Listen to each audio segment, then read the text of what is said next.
এবার বাংলাদেশকে টি-20 বিশ্বকাপ থেকে বাদ দেওয়ায় পাকিস্তানের পর শ্রীলঙ্কাও বিশ্বকাপ বয়কট করার ঘোষণা দিলেন। বিশ্বকাপ বয়কট করে একই বললেন শ্রীলঙ্কার অধিনায়ক কুশাল মেন্ডিস। বিস্তারিত দেখুন পুরো ভিডিওতে। দর্শক, টি-20 বিশ্বকাপকে ঘিরে পরিস্থিতি আরও জটিল হয়ে উঠছে।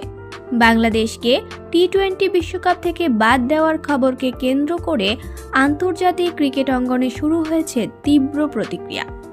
পাকিস্তানের পর এবার শ্রীলঙ্কাও বিশ্বকাপ বয়কটের ঘোষণা দিয়েছে বলে খবর ছড়িয়েছে। এই প্রসঙ্গে শ্রীলঙ্কার অধিনায়ক কুশাল মেন্ডিসের নাম উঠে আসায় আলোচনার মাত্রা আরও বেড়েছে। সম্প্রতি এক আন্তর্জাতিক গণমাধ্যমকে দেওয়া সাক্ষাৎকারে কুশাল মেন্ডিস বলেন, বাংলাদেশকে বাদ দিয়ে টি-20 বিশ্বকাপ হলে সেটি গ্রহণযোগ্য নয়। তার মতে, বাংলাদেশ ক্রিকেট বিশ্ব ক্রিকেটের একটি গুরুত্বপূর্ণ অংশ।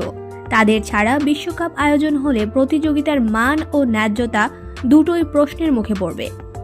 এই মন্তব্য সামনে আসার পর ক্রিকেট ভক্তদের মধ্যে শুরু হয়েছে ব্যাপক আলোচনা। অনেকেই বলছেন, যদি একের পর এক দেশ এমন অবস্থান নেয় তাহলে বিশ্বকাপ আয়োজন নিয়ে আইসিসির উপর বড় চাপ তৈরি হতে পারে। বাংলাদেশ ক্রিকেট মানেই কোটি ভক্তের আবেগ, ধারাবাহিক লড়াই এবং আন্তর্জাতিক মঞ্চে নিজেদের জায়গা করে নেওয়ার গল্প।